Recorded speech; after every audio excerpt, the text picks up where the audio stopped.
ओम श्री गणेशाय नमः। ओम श्री गणेशाय नमः। ओम श्री गणेशाय नमः। ओम गुरु ब्रह्मा गुरु विष्णु गुरुर्देवो महेश्वरा गुरु साक्षात परम ब्रह्म तस्मै श्री गुरुवे नमः। दोस्तों नमस्कार, मैं पंडित अनिल दुबे आज आपके लिए ज्योतिष की चर्चा में कुछ बातें बताने जा रहा हूँ, जिसको आप सुनकर समझकर खुद ज्योतिष के बारे में कुछ जान सकते हैं।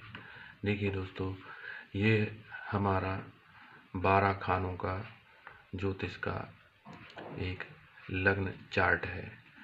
ये लग्न चार्ट काल पुरुष कुंडली का काल पुरुष कुंडली का चार्ट है। इस चार्ट में यहाँ जो है ये पहला खाना कहलाता है, ये दूसरा खाना कहलाता है, ये तीसरा, ये चौथा, ये पाँचवा, ये छठवां, ये सातवां, ये आठवां, नौवां, 10वां, 11वां। दुनिया में कोई भी कुंडली हो और कुंडली यहाँ से शुरू होती है और इसकी यात्रा यहाँ से लेके यहाँ तक यहाँ खत्म होती है। ये जो पहला घर है, इस पहले घर से आदमी के चरित्र का, रूप रंग का, उसकी पर्सनालिटी का पता करते हैं। इस वाले घर से उसके धन, कुटुंब, वाणी के बारे में पता करते हैं। तीसरे वाले घर से उसके भाई बहनों का, उसके पराक्रम का, उसके लेखन कार्य का पता करते हैं।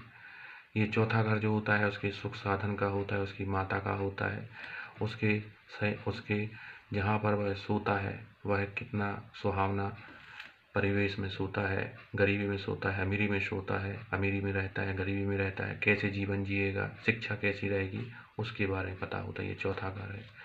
पाँचवें घर से उसकी बुद्धि पता करते हैं। पाँचवें घर से उसके पूर्व जन्म के कर्मों का क्या लेके आया है वो, उसका पता करते हैं। पाँचवें घर से उसके पूर्व जन्म के प्रारब्ध में क्या लेके आया है उसका पता करते हैं। फिर आता है ये छठा घर, ये उसके मामा का घर है, यह उसके शत्रुओं का घर है, यह उसके किसी कार्य के करने के प्रति क्या चेष्टा करता है, कितनी हिम्मत रखता है कार्य करने के लिए, ये उससे पता चलता है छठे घर से। ये उसका सातवां घर है, काल पुरुष की कुंडली का सातवां घर है। इस कुंडली से प्राय लोग सभी जानते हैं कि ये हमारे शादी होने वाले पार्टनर का घर है। पति, अगर ये पति की कुंडली है तो पत्नी का घर है, पत्नी है तो ये पति का घर है। लेकिन ये सातवां घर जो है आपके सामने वाले बैठने वाला जो व्यक्ति है उससे आप कैसे फेस करेंगे, ये उसके बारे में ज़्यादा जानकारी देता है। ये आपका आठवां घर है। आठवां घर आपको ये बताता है कि आपके अंदर कौन कौन सी गुप्त युक्तियाँ, गुप्त आपके पास ऐसी अनोखी प्रतिभा है जिसको आप उजागर करके आप जीवन में आगे बढ़ सकते हैं। आठवां घर कोई मौत का कुआं बोलता है। आठवां घर आपकी मति भी है, क्योंकि ये बुद्धि घर से चौथा घर है जो आपके सुख को बताता है। आठवें घर से आप दुख भी पा सकते हैं, आठवें घर से आप सुख भी पा सकते हैं। ये आपका नौवां घर है जो भाग्य का घर कहलाता है। भाग्य वाले घर में आपको पूर्व जन्म से ईश्वर के द्वारा प्रदत्त क्या क्या चीज़ें आपको मिली हैं, ये इस नंबर, जो नंबर लिखा होता है यहाँ, उस राशि का स्वामी बताता है। नौवां घर आपको बताता है कि आपके जीवन में आप कितना भाग्य लेके आए हैं। इससे आप अपने दादाजी का, परदादा का, अपने बेटे के बेटे का पता कर सकते हैं। ये 10वां घर है, कुंडली का 10वां घर पूरी कुंडली का सबसे बड़ा राजा होता है। 10वें घर से आप ये पता कर सकते हैं कि आप कौन सा कर्म करेंगे, किस क्षेत्र में करेंगे, किस दिशा में करेंगे। आपका कर्म जो रहेगा वो व्यापार वाला रहेगा कि आपका कर्म नौकरी वाला रहेगा। 10वें घर से ही आदमी की स्थिति के बारे में पता चलता है कि उसका स्टेटस समाज में कैसा रहेगा, प्रसिद्धि कैसे मिलेगी, कौन से कर्म करने से उसे सुख मिलेगा, परिवार कैसे चलेगा। उसके बाद आता है आपका ये 11वां घर। 11वां घर आपका होता है इच्छा पूर्ति का घर, आपकी मनोकामना पूर्ति होने का घर। 11वें घर से आपको ये भी दिखता है कि आपको लाभ मिलने में कितना समय लगेगा, लाभ आपको किस अवस्था में मिलेगा, आपको लाभ कौन सी परिस्थिति निर्मित करने से मिलेगा, ये सब ज्ञान होता है 11वें घर से।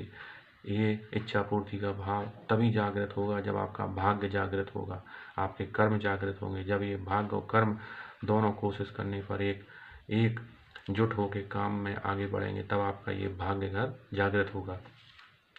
और इस जीवन में काल पुरुष कुंडली का अंतिम पड़ाव होता है 12वां घर। 12वां घर जो होता है वो आपको बताता है कि आपके व्यय किस प्रकार से होंगे। आपने जो बुद्धि प्राप्त की, आपने जो कर्म किया, आपके साथ जो भाग्य था, आपने जो लाभ प्राप्त किया, उस लाभ को आपने कहाँ लगाया, उसका परिणाम अंत में क्या होना है वो 12वें घर से पता होता है। 12वां घर आपको ये बताता है कि आपका धन दवाई में खर्च होगा, अस्पतालों में खर्च होगा, जेल खाने में खर्च होगा, पागल खाने में खर्च होगा या शुभ कामों में खर्च होगा। अगर आपने अपने दौलत को शुभ कामों में लगाया है तो आपका ये खर्च किया गया धन, श्रम, बल ये आगे आने वाली पीढ़ी के लिए आपको फलीभूत करेगा। और यदि आपने इस धन को गलत कामों में, व्यसन में खर्च किया, जुआ, शराब, सट्टा, अवैध कारोबार में खर्च किया, तो ये कहीं ना कहीं से आपका संचित धन ये पूरा यहाँ से निकल जाएगा। तो दोस्तों, ये हमने आपको बताया आज 12 घरों में कुंडली की, जो काल पुरुष की कुंडली है, इन 12 घरों में कौन सा घर किस बात के लिए क्या संकेत करता है और हमें कौन से घर से कौन कौन सी चीज़ें देखनी पड़ती हैं। आपकी रिपीटिशन के लिए हम एक बार और बता देते हैं। पहला घर आपका शरीर का, स्वास्थ्य का, पर्सनालिटी का, आपके चेहरे का। दूसरा घर आपके खान पान का, कुटुंब का, वाणी का। तीसरा घर आपका, ये सब इस प्रकार से क्रम से बताते हैं। अतः दोस्तों, आप इस वीडियो को बार बार चलाएं, देखें। इस कुंडली में आपके यहाँ चंद्रमा का नक्षत्र होता है, सूर्य का नक्षत्र होता है। चंद्रमा जिस नक्षत्र में होता है